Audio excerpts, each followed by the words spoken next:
نحمده ونصلي على رسوله الكريم اما بعد فاعوذ بالله من الشيطان الرجيم بسم الله الرحمن الرحيم ظہور مہدی رضی اللہ تعالی عنہ کے سلسلے میں ہم نے حضرت مہدی رضی اللہ تعالی عنہ کی صحیح مسلم میں مذکور 4 بڑی جنگوں کا مختصر احوال بیان کیا۔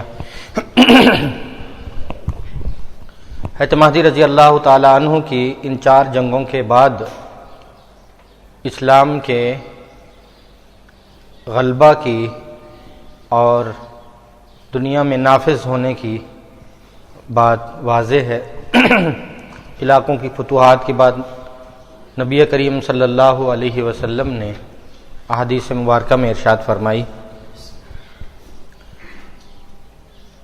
یہ حضرت مہدی رضی اللہ تعالی عنہ کی فتوحات سے حاصل ہونے والا غلبہ یہ پوری دنیا پر اسلام کا غلبہ ہے، لیکن یہ کلی غلبہ نہیں۔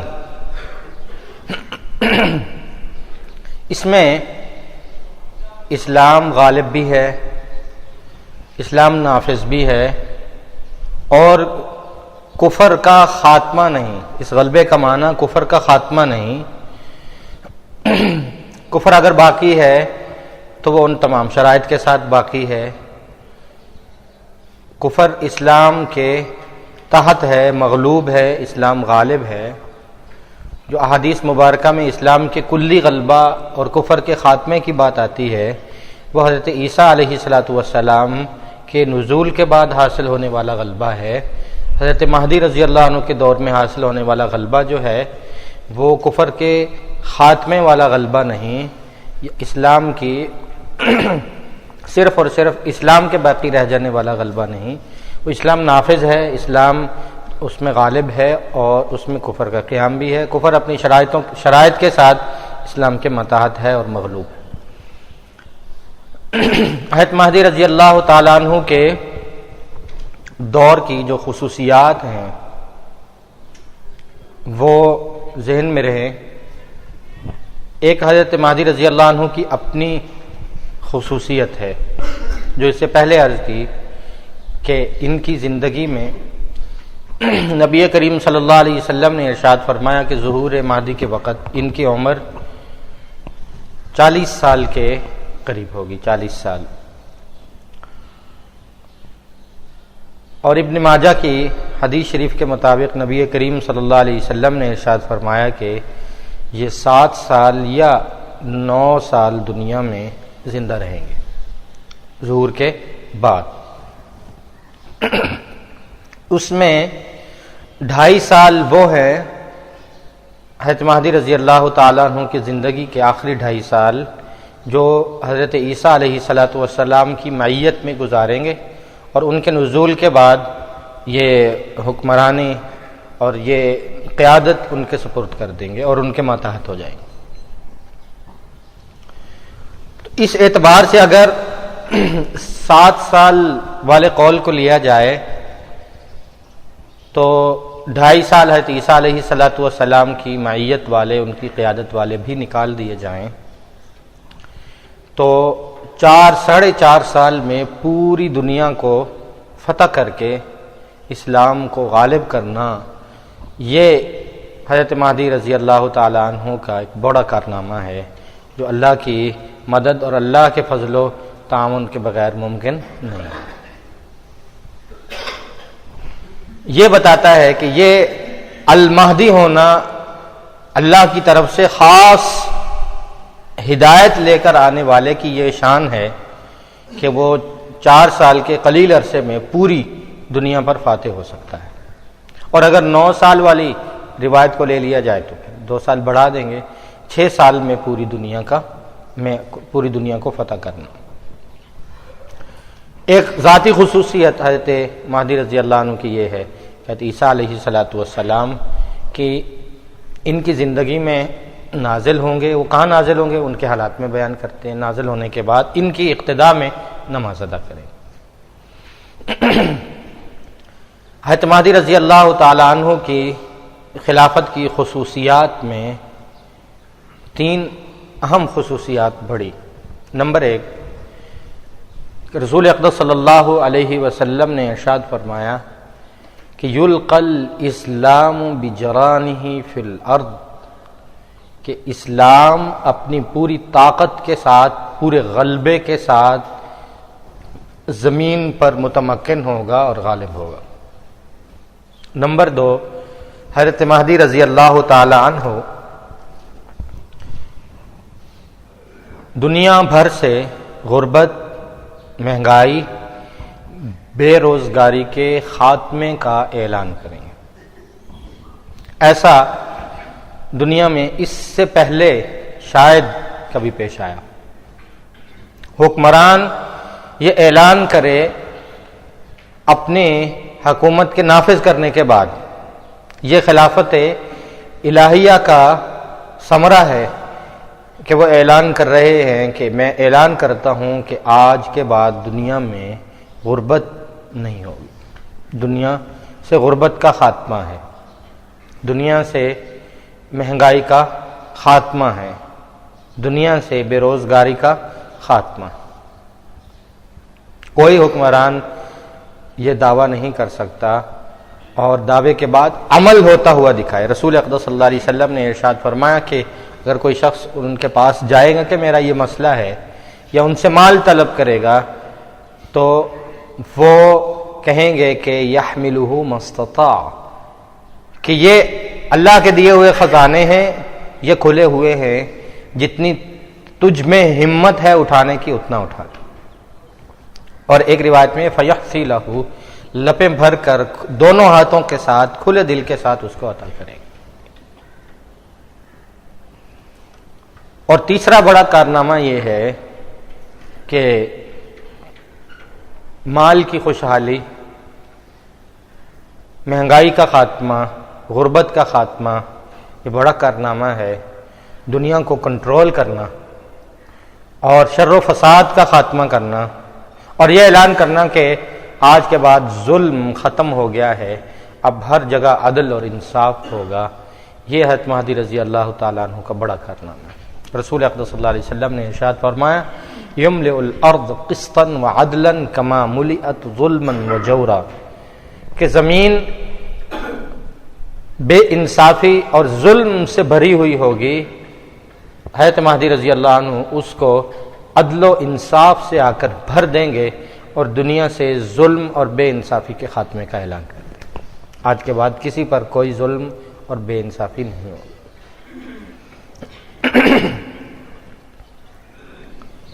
حضرت مہدی رضی اللہ تعالی عنہ، سنن ابن ماجہ کی حدیث شریف کے مطابق 7 سال یا 9 سال دنیا میں زندہ رہنے کے بعد ان کی زندگی میں عیسیٰ علیہ السلام کا نزول ہوگا، ان کی زندگی میں جو ہے وہ دجال کا خروج ہوگا۔ ان بڑے کارناموں میں ایک سب سے بڑا کارنامہ جس کو علماء الفتن سب سے بڑا کارنامہ سمجھتے ہیں، وہ یہ ہے کہ حضرت مہدی رضی اللہ تعالی عنہ کی زندگی میں جب وہ حکمران ہیں، 4 سال، 5 سال، 6 سال، پوری دنیا میں اسلام غالب و نافذ ہے، خوشحالی ہے، تو رسول اقدس صلی اللہ علیہ وسلم نے ارشاد فرمایا کہ حضرت مہدی کی وہ چوتھی جنگ جو قسطنطنیہ سے ہوگی، بغیر اسلحہ کے جو جنگ ہوگی، اس جنگ کی فتح کے فوراً بعد دنیا میں دجال کا خروج ہو جائے گا۔ جس تیزی کے ساتھ اسلام غالب آیا تھا اور فتوحات آئی تھیں، اس تیزی کے ساتھ مسلمان سمٹ جائیں گے اور دنیا میں دجال ظاہر ہو کر وہ اپنا فتنہ پھیلانا شروع کر دے گا۔ مسلمانوں کو یہ حکم ہوگا کہ دجال کا مقابلہ کرنے کی بجائے اپنے ایمان، اپنے خاندان کو بچا کر محفوظ پناہ گاہ تلاش کرو۔ کیوں کہ اس دجال کا سامنا اور اس کا مقابلہ کرنے کی طاقت، ہمت، مجال اللہ نے ہر کسی کو نہیں دی۔ رسول اقدس صلی اللہ علیہ وسلم نے ارشاد فرمایا کہ تم میں سے کوئی من سمع بالدجال فلینأ منہ، جو دجال کے بارے میں سنے تو وہ یہ نہ کہے کہ میں ایمان والا ہوں، میں جاتا ہوں اس کا مقابلہ کرتا ہوں۔ بہت سے ایمان والے ایسے ہیں جو اس زوم میں اس کے پاس جائیں گے، اس وہم میں کہ ہم بڑے ایمان والے ہیں، فَيَتَّبِعُوهُ مِنَ الشُّبُهَاتِ، وہ اپنی کاریگری سے شبہات میں اتنا ڈال دے گا کہ اپنا ایمان اس کے ہاتھ بیچ کے آ جائے گا، ایمان سے ہاتھ دھو بیٹھیں گے۔ تو ایمان والوں کو یہ حکم ہوگا کہ اس کے مقابلہ کرنے کی بجائے محفوظ پناہ گاہ تلاش کیجیے، اور اس کے قتل کے لیے، اس کے مقابلے کے لیے اللہ تبارک و تعالیٰ نے حضرت عیسیٰ علیہ السلام کا انتخاب کیا ہے، کوئی اور اس کا سامنا نہ کرے۔ تو ایسے زمانہ میں جب دجال کا فتنہ پوری دنیا میں پھیل رہا ہوگا اور ایمان بچانا مشکل ہو جائے گا، اور وہ اپنے دجال جو ہے وہ مومنوں پر زمین کو تنگ کر دے گا، جہاں جہاں فتوحات ہوئی ہیں مسلمان اپنے ایمان کو بچانے کے لیے سمٹ آئیں گے۔ رسول اقدس صلی اللہ علیہ وسلم نے ارشاد فرمایا، اس زمانے میں ایمان والا وہی ہوگا جو ہجرت کر کے مکہ اور مدینہ کی سرزمین میں آ جائے، یا ہجرت کرے شام کی طرف۔ جو مکہ اور مدینہ میں ہے وہ دجال کے شر سے محفوظ ہے، جو شام میں ہے وہ دجال کے شر سے بچ جائے گا، کیونکہ وہ مسلمانوں کا معقل ہیڈ کوارٹر ہے۔ تو حضرت مہدی رضی اللہ عنہ شام کے علاقہ الغوطہ، شام کا علاقہ الغوطہ ہے۔ ابو داؤد شریف میں نبی کریم صلی اللہ علیہ وسلم نے ارشاد فرمایا کہ اس بستی میں اس کے قریب مسلمانوں کو لے کر ایک محفوظ پناہ گاہ بنا کر مسلمانوں کو وہاں ایک جگہ جمع کریں گے۔ یہ حضرت مہدی رضی اللہ عنہ کا بڑا کارنامہ ہے کہ ایمان والوں کو ایمان بچانے کے لیے ایک جگہ مہیا کی ہے، اور ان کی حوصلہ افزائی اور تسلی کے لیے خود وہاں موجود ہیں۔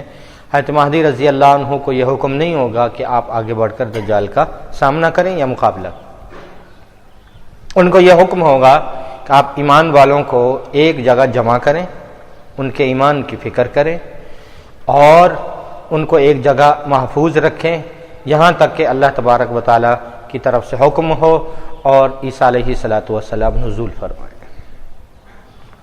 دجال چونکہ قحط لے کر آئے گا، ایمان والوں پہ قحط مسلط کر دے گا، ان کو کھانے کے لیے کچھ نہیں ملے گا۔ جو اس پر ایمان لائے گا اس کو جو ہے ساری آسانیاں میسر ہوں گی، جو دجال کا انکار کرے گا اس کے لیے زندہ رہنا مشکل ہو جائے گا۔ قحط کے اس دور میں سیدنا حضرت یوسف علیہ السلام کی طرح حضرت مہدی رضی اللہ عنہ اس قحط کی تیاری پہلے سے کر لیں گے کہ ایسا زمانہ آنے والا ہے، دجال کے آنے سے پہلے غذا کی حفاظت کا انتظام، تاکہ وہ عرصہ جو دجال دنیا میں رہے گا وہ ایمان والے جو ہجرت کر کے ان کے پاس آئیں گے شام کی سرزمین میں، ان تمام مسلمانوں کی خبرگیری کریں گے اور ان کے لیے غذا کا انتظام کریں گے۔ جس طرح کہ قحط کے زمانے میں حضرت یوسف علیہ السلام نے پہلے سے تیاری کر کے انتظام کر کے قحط کے زمانے میں اپنے رعایا کی خبرگیری کی۔ تو مسلمانوں کو ایک جگہ محفوظ رکھنا، ان کو تسلی دینا، ان کی جمعیت کو برقرار رکھنا، ان کی غذا کا انتظام کرنا، ان کے ایمان کی فکر کرنا، اور ان کو محفوظ سیدنا عیسیٰ علیہ السلام تک پہنچانا، یہ حضرت مہدی رضی اللہ عنہ کے کارناموں میں سے میں سمجھتا ہوں ایک بڑا کارنامہ۔ رسول اقدس صلی اللہ علیہ وسلم نے ارشاد فرمایا، عیسیٰ علیہ السلام ان کی اقتداء میں نماز ادا کریں گے تو یہ ان کے نائب ہو جائیں گے، باقی تمام نمازیں حضرت عیسیٰ علیہ السلام جو ہے وہ اس کی امامت فرمائیں گے، یہ ان کے نائب ہو جائیں گے۔ 2.5 سال کے جو ہے رفاقت کے بعد حضرت مہدی رضی اللہ تعالیٰ عنہ کا انتقال ہو جائے گا۔ ابو داؤد شریف کی حدیث، نبی کریم صلی اللہ علیہ وسلم نے فرمایا، یصلی علیہ المسلمون، مسلمان نماز جنازہ پڑھیں گے، حضرت عیسیٰ علیہ السلام ان کا جنازہ پڑھیں گے، وَيَدْفَنُونَهُ بِبَيْتِ الْمَقْدَسِ، اور بیت المقدس کے قریب ان کو دفن کر دیا جائے۔ یہ ہیں اسلام کی عظیم شخصیت المہدی من اللہ امام ابو عبداللہ محمد بن عبداللہ المہدی الہاشمی المدنی رضی اللہ تعالی عنہ کے مختصر حالات۔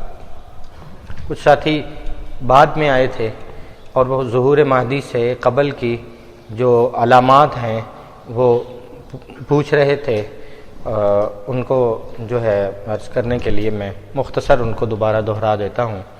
حضرت مہدی رضی اللہ عنہ کب دنیا میں آئیں گے، دوسرے ساتھیوں سے عرض کیا جو بعد میں آئے ہیں ان کے ارشاد فرمانے پر میں اس کو دوبارہ مختصر عرض کر دیتا ہوں کہ رسول اقدس صلی اللہ علیہ وسلم نے فرمایا کہ ظہور مہدی اس زمانے میں ہوگا جب فقر و فاقہ، مہنگائی، بے روزگاری، غربت عام ہو جائے گی، تحل الغربہ، ترمذی شریف کی روایت کے مطابق یہ نشانی پوری ہو رہی ہے، اور مہنگائی، بے روزگاری اور غربت یہ پسماندہ ملکوں ہی نہیں بلکہ بڑے بڑے امیر اور خوشحال ملکوں کا بڑا مسئلہ بن چکا ہے۔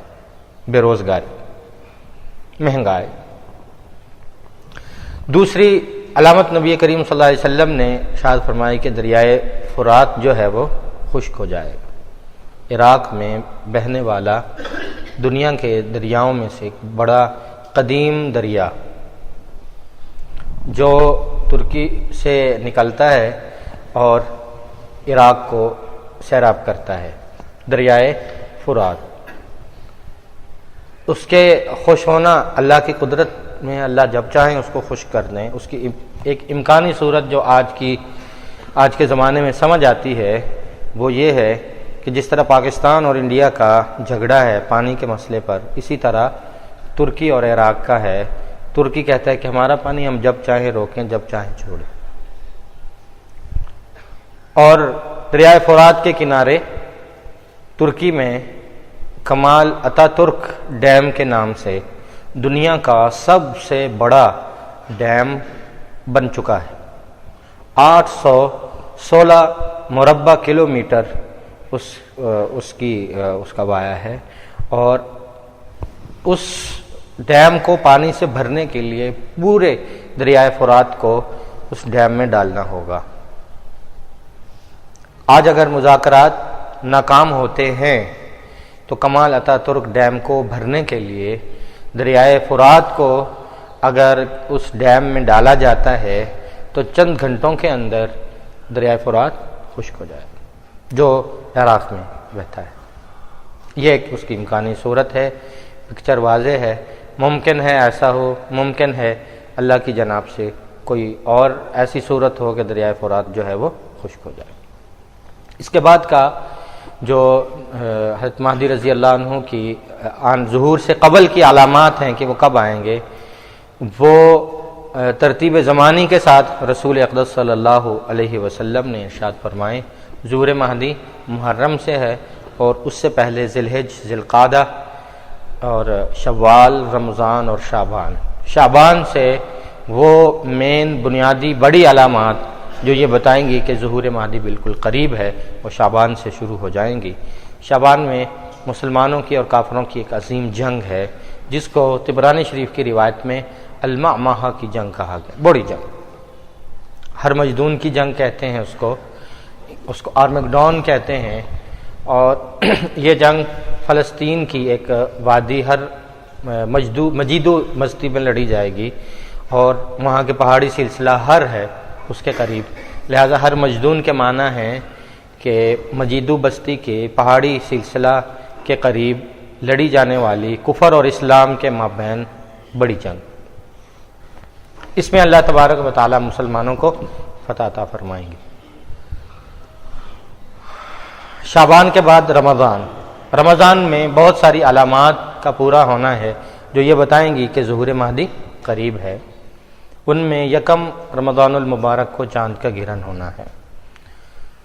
یکم کو چاند گرہن نہیں ہوتا، درمیانی تاریخوں میں ہوتا ہے، اور پہلی کا چاند کتنا ہی ہوتا ہے کہ اس کو گرہن لگ جائے اور وہ گرہن نظر آئے، ناممکن سی بات۔ لیکن علماء امت یہ کہتے ہیں کہ یہ چاند گرہن فلکیات کے اصولوں سے ہٹ کر ہوگا۔ فلکیات کے اصولوں سے ہٹ کر چاند گرہن ہونا ہی اس بات کی دلیل اور نشانی ہے کہ یہ چاند گرہن عام چاند گرہن نہیں بلکہ کسی خاص واقعے کی نشانی اور علامت بننے کے لیے ہے۔ اور بعض روایات میں رمضان المبارک میں 2 دفعہ چاند کا گرہن، 15 کو چاند کی 15 تاریخ کو سورج کا گرہن ہونا ہے۔ سورج کبھی بھی چاند کی 15 تاریخ کو یا درمیانی عرصے میں گرہن نہیں ہوتا، آخری تاریخ میں ہوتا ہے۔ یہ بھی اصول سے ہٹ کر ہونا اس بات کی نشانی ہوگا کہ یہ جو ہے عام سورج گرہن نہیں، کسی خاص واقعے کی بڑی نشانی۔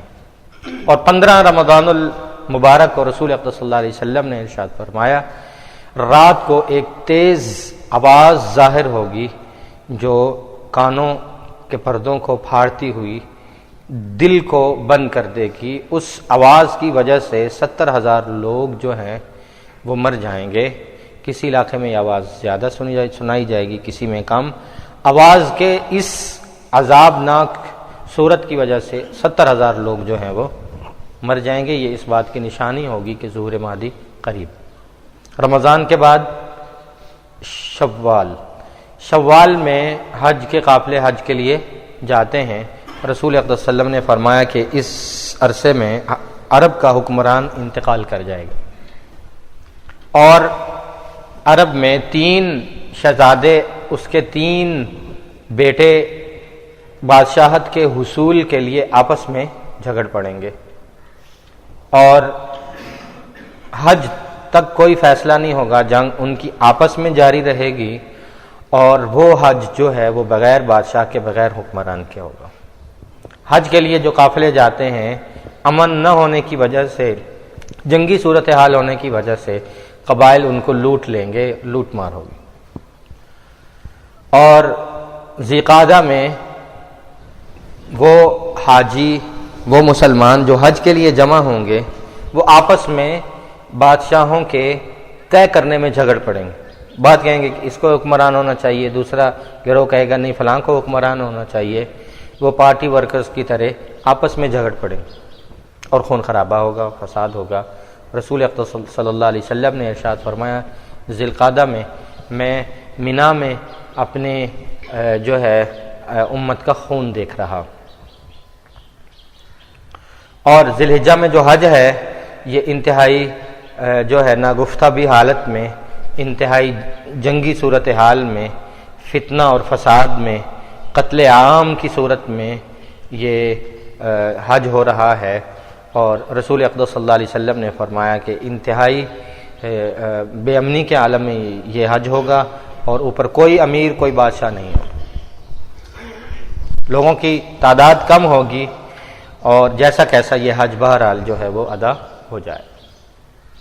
رسول اقدس صلی اللہ علیہ وسلم نے ارشاد فرمایا کہ محرم میری امت کے لیے رحمت بن کے آئے گا، اور محرم کی 9 یا 10 تاریخ کو حضرت مہدی رضی اللہ تعالی عنہ جو ہے حجر اسود اور مقام ابراہیم کے درمیان میں مہدی ہونے کا اعلان کر دیں گے، تو امت کی یہ بکھری ہوئی جو صورتحال ہے یہ مجتمع ہو جائے گی۔ تو موٹی ویسے 60 سے زائد نشانیاں، علامات جو ہیں ظہور مہدی کی وہ حدیث میں آئی ہیں۔ یہ وہ جو مستند ہیں، سیاستہ میں ہیں، یا جن کی حدیث اور جن کی سند میں کلام نہیں، وہ آپ کے سامنے عرض کر دی ہیں۔ فقر و فاقہ، مہنگائی، بے روزگاری کا عام ہونا، اور دریائے فرات کا خشک ہونا، اور یہ ایک چین جو شعبان، رمضان، شوال، ذی قعدہ اور ذی الحجہ سے ہوتی ہوئی محرم میں حضرت مہدی رضی اللہ تعالیٰ عنہ کا ظہور ہو جائے گا۔ یہ موٹی موٹی نشانی۔ اس کے بعد ہے خروج دجال۔ یہ بڑا اہم اور بڑا جو ہے اس لحاظ سے بڑا موضوع ہے کہ یہ دنیا کے فتنوں میں سے ایک بڑا فتنہ ہے، اور اس بارے میں غیر مستند باتیں زیادہ مشہور ہیں۔ رسول اقدس صلی اللہ علیہ وسلم کی احادیث مبارکہ کے حوالے سے مستند باتیں جو ہیں وہ عوام کو چونکہ پتہ نہیں ہے، لہٰذا ان پر ہم ذرا فوکس کر کے مستند باتیں انشاءاللہ اختصار کے ساتھ بیان کریں۔ دجال ایک اس کا صفاتی نام ہے، اس کا اپنا ہی نام، اس کا حقیقی نام ہی دجال ہے۔ یہ نکلا ہے لفظ دجل سے، دال جیم اور لام، جس کا معنی ہے دھوکہ، فریب، فراڈ، جھوٹ کو سچ کر کے پیش کرنا، سچ کو جھوٹ کر کے پیش کرنا۔ دجال دنیا میں کب آیا، اس کا فتنہ کیا ہے، یہ اس وقت کہاں ہے، کب دنیا میں آئے گا، اس کا فتنہ کیسے ہے، یہ کیسے قتل ہوگا۔ دجال کے آنے سے پہلے دجالیت دنیا میں آ چکی ہے، وہ دجالیت کس کس شکل میں ہمیں نظر آ رہی ہے اور ہم اس فتنے سے بچ کیسے سکتے ہیں، یہ دجال کے موضوع پر بڑے سوال ہیں۔ پہلی بات کہ دجال کس زمانے میں آیا دنیا میں، تو عزیزان محترم، دجال دنیا میں اس وقت بھی موجود ہے، اور یہ آج کا موجود نہیں، یہ نبی کریم صلی اللہ علیہ وسلم کے زمانے میں بھی موجود ہے، اور اس سے پہلے بھی۔ دو روایتیں ملتی ہیں تاریخ اسلامی میں۔ ایک روایت حدیث میں ہے، نبی کریم صلی اللہ علیہ وسلم نے ارشاد فرمایا کہ ما من نبی الا انذر قومہ بالدجال وقد انذر نوح قومہ بالدجال۔ سب سے پہلے دجال کے ہونے کا تذکرہ کہ دنیا میں آ چکا ہے، یہ نوح علیہ السلام نے اپنی قوم کو بتایا تھا۔ تو اس سے یہ ثابت ہوتا ہے کہ اس کی پیدائش نوح علیہ السلام کے زمانے میں کہیں ہوئی، اور رسول اقدس صلی اللہ علیہ وسلم کی حدیث ہے کہ اس کے ماں باپ کافر، 30 سال تک ان کے ہاں اولاد نہیں ہوئی، 30 سال کے بعد یہ پیدا ہوا۔ باقی اس کا تفصیلی حلیہ جو ہے وہ آگے انشاءاللہ بیان کرتے ہیں۔ تو ایک روایت کے مطابق اس کا زمانہ نوح علیہ السلام کے زمانے کے قریب کا ہے، جب یہ دنیا میں آیا۔ دوسری روایت ملتی ہے کہ یہ سلیمان علیہ السلام کے زمانے میں داؤد علیہ السلام کی حکومت و نبوت و بادشاہت کے آخر میں کہیں یہ پیدا ہوا۔ اس روایت کی سند قوی ہے اور اس کی اور مؤیدات بھی موجود ہیں، لہذا علماء الفتن حدیث پر جو محنت کرنے والے علماء ہیں ان کے ہاں یہ دوسرا قول پہلے قول سے قوی ہے۔ اس کے اور دلائل جو ہے وہ بہت سارے ہیں۔ بہرحال اور کچھ نہیں تو کم از کم یہ سمجھ لینا ضروری ہے کہ یہ سلیمان علیہ السلام کے زمانہ میں بالیقین موجود تھا، اور سلیمان علیہ السلام نے جس طرح اور جنات کو قید کیا، ان کے قیدیوں میں دجال بھی ایک قیدی تھا، اور یہ گھوم پھر کر لوگوں کو شرارتیں کرتا، لوگوں کو ڈراتا، تو اس کا لقب المسیح حضرت سلیمان علیہ السلام نے رکھا۔ اس کی جنس کیا ہے، یہ انسان ہے، مردوں میں سے ہے، جنات میں سے ہے، کس میں سے ہے؟ تو رسول اللہ صلی اللہ علیہ وسلم کی مبارک احادیث میں یہ بات ثبوت تک پہنچتی ہے کہ اس کی جنس تو انسانوں والی ہے۔ اگر اس کے ماں باپ ہیں اور اس نے ماں کے پیٹ سے جنم لیا ہے تو وہ انسان ہے، بشر ہے، کوئی جن نہیں، لیکن اس کے جو عادات ہیں، اس کو جو طاقتیں ہیں، اس کو جو تصرفات اللہ نے دیے ہیں وہ جنات سے زیادہ ہیں۔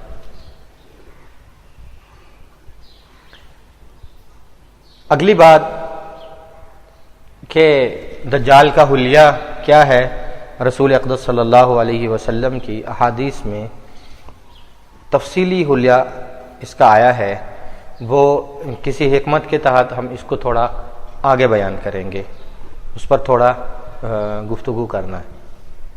اس کے حلیے کو چھوڑ کر ہم اس کے لقب پر بات کرتے ہیں۔ اس کا لقب بھی مسیح ہے، اور یہاں بڑی عجیب بات ہو جاتی ہے کہ دجال کا لقب بھی مسیح ہے اور عیسیٰ علیہ السلام کا لقب بھی مسیح ہے۔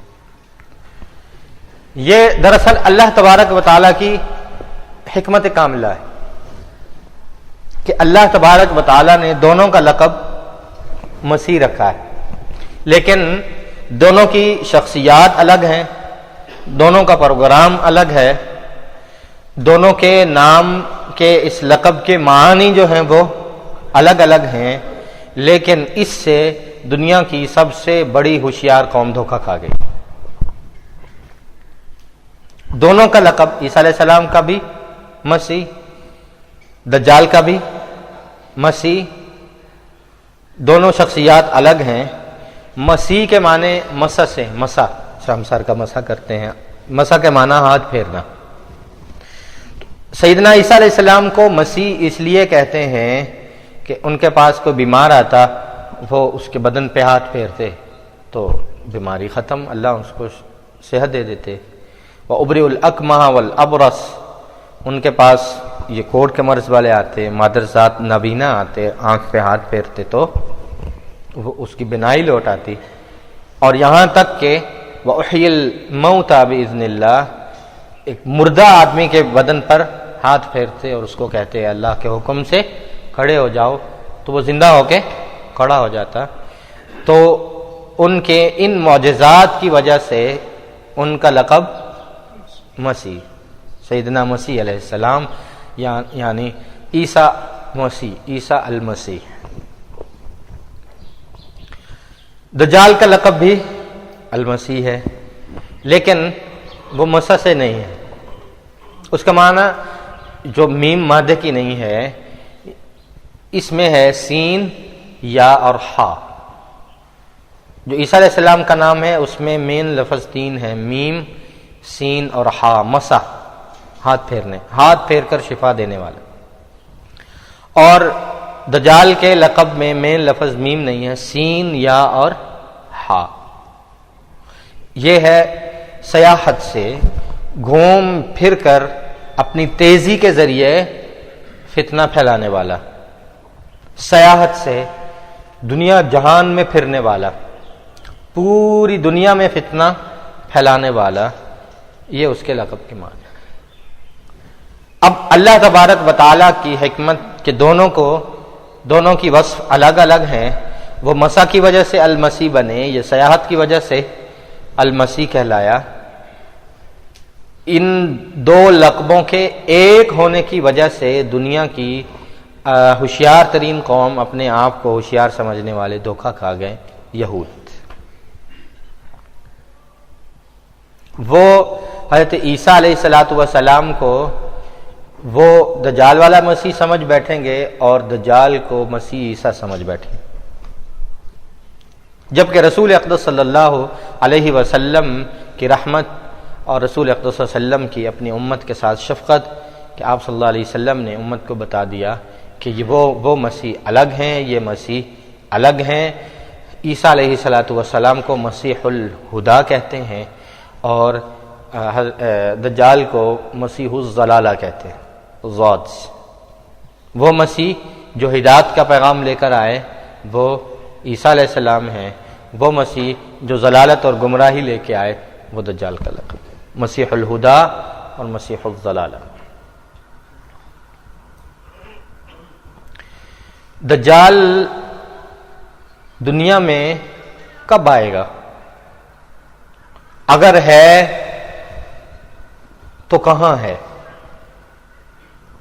نبی کریم صلی اللہ علیہ وسلم کے زمانہ میں اور آپ کے زمانہ سے پہلے اگر ہے تو کسی کی تلاش میں کیوں نہیں، کسی کی دسترس میں کیوں نہیں، کسی سے اس کی ملاقات کیوں نہیں، وہ دنیا میں عیاں اور ظاہر کیوں نہیں؟ تو اس سلسلے میں عرض یہ ہے کہ اللہ تبارک و تعالیٰ نے دنیا میں چند چیزوں کو چھپا رکھا ہے، دنیا کی نگاہ یا دنیا کا تجربہ یا دنیا کی سائنس وہاں تک نہیں پہنچ سکتی۔ ایسا نہیں کہ کس جگہ زغر چشمہ تھا، اب یہ بھی تعین نہیں ہے وہ کہاں تھا، ہے نہیں ہے، اس وقت اس کا کچھ پتہ نہیں ہے، رہی بات بحیرہ طبریہ کی جو تیسری علامت ہے، اس میں کچھ پانی موجود ہے۔ یہ بحیرہ طبریہ اصل میں خود سمندر نہیں ہے، ایک سمندر کا لنک ہے، وہاں سے پانی یہاں آ کے جمع ہوتا ہے، ایک بہت بڑی جھیل نما سمندر ہے۔ اس کی سیٹلائٹ سے جو ہے وہ لی گئی تصویر موجود ہے، اوپر سے پہاڑوں کے اندر ایک بہت بڑی جھیل ہے جس میں بہت زیادہ پانی جمع ہوتا ہے۔ اس میں کسی زمانہ میں اسرائیل کے قبضے سے پہلے بہت زیادہ پانی تھا، جو اس کے ساتھ کی جو چھوٹی پہاڑیاں ہیں، پہاڑیوں کے کناروں تک پانی آیا کرتا تھا۔ اب آج سے یعنی 1.5-2 سال پہلے جو ساتھی گئے ہیں وہ بتاتے ہیں، یہ تصویر بتاتی ہے کہ اس میں پانی 2 یا 2.5 فٹ سے زیادہ نہیں ہے۔ یہ پرانا کسی زمانے میں ان پہاڑیوں تک اس کا پانی تھا اور یہ بھرا ہوا بحیرہ طبریہ تھا، اور اب جو ہے اس کی تازہ تصویر جو ہے اس میں پانی جو ہے وہ بالکل خشک ہوتا ہوتا نیچے آتا 2-2.5 فٹ سے زیادہ پانی اس میں نہیں ہے۔ حالانکہ یہ بتاتی ہے تصویر کہ تقریباً اور نہیں تو 10-12 فٹ تک اس میں پانی جو ہے یہ ہوا کرتا ہوگا۔ اب یہ 2.5 فٹ سے زیادہ اس میں پانی نہیں ہے۔ اس کا مکمل خشک ہو جانا، اس پانی کا ختم ہو جانا، یہ بڑی مین نشانی ہے دجال کے ظاہر ہونے کی، جو خود اس نے حضرت تمیم داری رضی اللہ عنہ اپنی ملاقات میں بتائی اور پوچھا کہ ان علاقوں کا کیا حال ہے۔ آخر میں اس نے کہا کہ میں مسیح دجال ہوں اور میں جو ہے تمہارے عرب میں کیا حال ہے؟ انہوں نے کہا کہ ہاں ہم نے سنا ہے عرب میں ایک شخص آیا ہے، وہ کہتا ہے میں اللہ کا رسول ہوں، اور انہوں نے کہا میں تو ایمان نہیں لایا، ہم تو یمن سے آ رہے ہیں۔ تو دجال نے کہا کہ اگر میں جب آؤں گا فتنہ پھیلاؤں گا، میری نصیحت سن لو، اگر تم ہدایت پانا چاہتے ہو تو اس نبی کی پیروی کر لو، اتباع کر لو۔ خیر لہم ان تطیعوہ، لوگوں کو جا کر میرا پیغام دے دو کہ میرے آنے سے پہلے تمہارے پاس وقت ہے، تمہاری بھلائی اسی میں ہے کہ تم اس نبی کی اطاعت کر لو، ورنہ جب میں دنیا میں آؤں گا تو ہر طرف جو ہے اسلام کو ختم کروں گا، اور اتنا بڑا فتنہ ہے کہ لوگ اس کا مقابلہ نہیں کر سکتے۔ یہ دجال کی اس ملاقات کا حال بھی ہے۔ یہ صحابی واپس آئے، سیدھا مدینہ میں رسول اقدس صلی اللہ علیہ وسلم کے ہاں ساری بات بتائی، اور یہ بھی بتایا کہ دجال کا کہنا یہ تھا کہ میں پوری دنیا میں جاؤں گا سوائے مکہ اور مدینہ کے اور شام کے اس علاقوں میں جہاں مہدی رضی اللہ عنہ مسلمانوں کے ساتھ، ممکن ہے وہاں بھی جاتا لیکن وہاں تک پہنچنے سے پہلے عیسیٰ علیہ السلام نازل ہو جائے، ممکن ہے وہاں تک بھی جاتا۔ آئینی طور پر جن 2 بستیوں میں وہ داخل ہو نہیں سکتا اللہ کی طرف سے، ان 2 بستیوں کے پاس آ کر واپس چلا جائے گا، وہ مکہ اور مدینہ کی بستیاں۔ یہ صحابی ہے تمیم داری رضی اللہ عنہ جب واپس آئے اور رسول اقدس صلی اللہ علیہ وسلم سے سارا واقعہ بیان کیا اور اسلام لے آئے، اور اسلام لانے کا سبب اور ذریعہ بھی یہ واقعہ بنا، تو رسول اقدس صلی اللہ علیہ وسلم نے لوگوں کو بلایا، مجمع عام میں خطاب ارشاد فرمایا اور سارا واقعہ بتایا کہ اس طرح ہوا، اور جو ہے لوگوں تمہارے لیے یہ وقت ہے کہ تم میری اتباع کر لو۔ اور انتہائی خوشی کے ساتھ رسول اقدس صلی اللہ علیہ وسلم نے اپنی چھڑی جو ہے اپنے ممبر پر ماری اور فرمایا ہذہ طیبہ، ہذہ طیبہ، ہذہ طیبہ، یہ میرا پاکیزہ شہر ہے، یہ میرا پاکیزہ شہر ہے، یہ میرا پاکیزہ شہر ہے، 3 دفعہ فرمایا، جس میں دجال اپنے فتنے کے ساتھ داخل نہیں ہو پایا۔ یہ دجال کے خروج کی علامت بھی، ایک قسطنطنیہ کا فتح ہو جانا علامت ہے، اور اس کے ساتھ ساتھ جو ہے یہ دجال کے خروج کی علامات میں سے یہ کہ وہ نخل بیسان، عین زغر اور بحیرہ طبریہ کا جو ہے وہ خشک ہو جانا۔ دجال کے آنے سے پہلے دنیا کے حالات کیا ہیں اور دجال کس ضمن میں کن حالات کے تناظر میں آئے، رسول اقدس صلی اللہ علیہ وسلم نے ارشاد فرمایا کہ دجال کے آنے سے پہلے 3 سال مسلمانوں پر قحط کا آغاز ہو جائے گا. یعنی 1 سال ایسا آیا کہ آسمان سے 1/3 بارش رک گئی، زمین سے 1/3 فصل رک گئی. دوسرے سال آدھی بارش آدھی فصل، اور تیسرے سال آسمان سے 1 قطرہ بارش بھی نہیں ہوگی اور زمین سے کوئی فصل نہیں ہوگی. لوگ قحط کی وجہ سے بھوکے مر رہے ہوں گے. تو اس ضمن میں، ان حالات میں دجال جو ہے وہ دنیا میں ظاہر ہوگا. ہم دجال کے فتنے کو اتنی اہمیت کے ساتھ، اتنے ڈر کے ساتھ، اتنے خوف کے ساتھ کیوں بیان کرتے ہیں؟ کیا دجال ایسی چیز ہے کہ اس سے ڈرنا چاہیے؟ دجال کے پاس کیا ہے جو قابل خوف ہے، جو اس کی شخصیت کو جو ہے وہ خوفناک بناتا ہے؟ تو عرض یہ ہے کہ نبی کریم صلی اللہ علیہ وسلم نے ارشاد فرمایا کہ وہ اللہ کی طرف سے بطور امتحان کے آئے گا. اس کے بعد چونکہ بہت سارے تصرفات ہیں اللہ تعالیٰ کی طرف سے اس کو بطور امتحان کے چیزیں دی گئی ہیں، لہٰذا اس کے ہاتھ سے مردے بھی زندہ ہوں گے، وہ زمینوں کو بنجر بھی کر دے گا. جو اس کو خدا مانے گا وہ ان کی زمینوں کو، بنجر زمینوں کو آباد بھی کر دے گا. لیکن یہ دراصل امتحان ہوگا، یہ دراصل امتحان ہوگا. اور رسول اقدس صلی اللہ علیہ وسلم نے ارشاد فرمایا کہ اتنا بڑا فتنہ ہے، ما بین خلق آدم الی قیام الساعۃ امر اکبر من الدجال. آدم کی تخلیق سے لے کر جب سے آدم پیدا ہوئے قیامت کے قائم ہونے تک کوئی بڑا فتنہ دجال کے فتنے سے بڑا نہیں. یہ بخاری شریف اور صحیح مسلم کی حدیث ہے. پھر یہ کہ اس فتنے کا پھیلاؤ بہت ہے.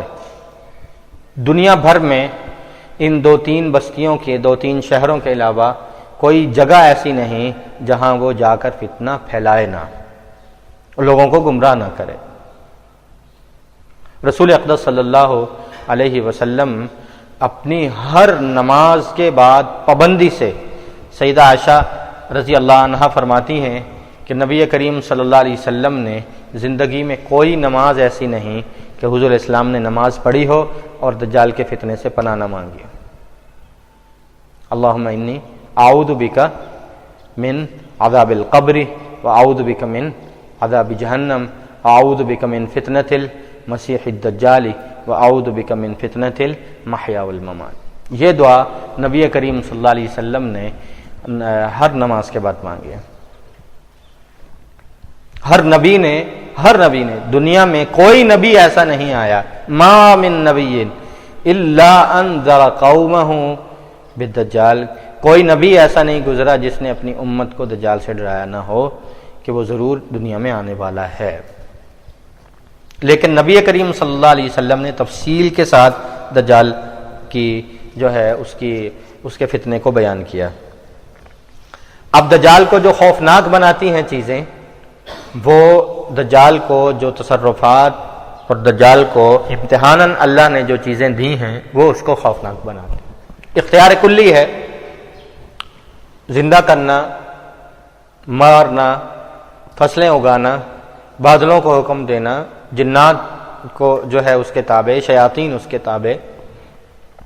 رسول اقدس صلی اللہ علیہ وسلم نے ارشاد فرمایا وہ تمہارے ایمان پر حملہ آور ہوگا اور خدائی کا دعوے دار ہوگا کہ تم مجھے خدا مانو. یہاں جو ہے 2 باتیں جو ہیں وہ یاد رکھیے. ایک ہے دجال کا حلیہ، جس میں نبی کریم صلی اللہ علیہ وسلم نے ارشاد فرمایا کہ وہ 1 آنکھ والا ہوگا اور 1 آنکھ عیبدار ہوگی. اب بتائیے کہ 1 آنکھ والا ہونا یہ عیب کی بات ہے یا خوبی کی بات ہے؟ 1 آنکھ والا ہونا چونکہ عیب کی بات ہے تو دجال کے حلیے سے 1 آنکھ کے عیب کو ختم کرنے کے لیے دنیا کفر نے بڑے پلان کیے.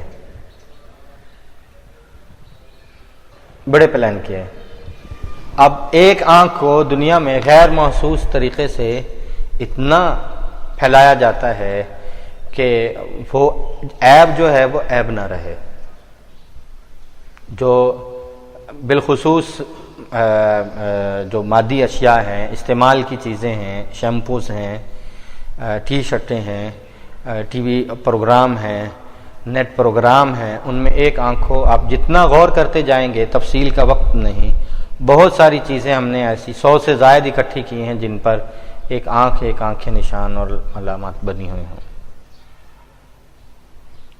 اور اس عیب کو ختم کرنے کے لیے وہ ہیڈ کیپ کی شکل میں، ٹی شرٹ کی شکل میں بہت سی چیزیں تقسیم ہو رہی ہیں. ہمارے فیصل آباد میں بہت ساری چیزیں پڑی ہیں. ایک کیپ ہے ہیڈ کیپ، وہ ایک گاڑی صبح صبح فجر کے وقت ڈی گراؤنڈ میں تقسیم کر رہے تھے مفتی. تو وہ ہمیں معلوم ہوا اس کے اوپر پوری ایک آنکھ باقاعدہ جس طرح مشین سے بنائی ہوتی ہے، جیسے اس میں گھڑی ہوئی ہوتی ہے، اس کا کام ہو، پوری ایک آنکھ ٹوپی پر، شرٹ پر، بہت سارے پروگراموں میں ایسا ہے، اس کی تفصیل کا وقت نہیں. نبی کریم صلی اللہ علیہ وسلم نے ارشاد فرمایا، وہ چونکہ شیطان کی حکومت چاہتا ہے اور اپنے آپ کی خدائی کا دعوے دار ہے، تو وہ ایک نشان لے کر آئے گا جو اصل میں شیطان کے 2 سینگوں کا نشان ہے. سینگ بنتے ہیں ایسے 2 سینگ، وہ اس کا ایک نشان بنتا ہے. یہ شیطانیت کی طرف جو ہے وہ ہوتا ہے کہ ہم شیطان کے پیروکار ہیں، شیطان کی پوجا کرتے ہیں. شیطان کے 2 سینگوں کی طرف اشارہ ہوتا ہے. اب دنیا میں سلام اور محبت کے اظہار کے طریقے کے لیے اس نشان کو رواج دیا جا رہا ہے. بڑی بڑی شخصیات، صدر، اداکار اور ہر طبقے سے گلوکار، یہ جناب اپنے جہاں ان کو موقع ملتا ہے عوام میں آئیں گے، بجائے سلام کرنے کے وہ آ کے یوں کرتے. اور اس کی تفصیل کا وقت نہیں، اس کو آنکھ کے نشان کو اور سینگ کے نشان کو یہ بطور عبادت کے کرتے کہ یہ شیطان کی پوجا کا ایک طریقہ ہے، شیطان کی ابلیس کی یاد کا جو ہے وہ ایک طریقہ ہے.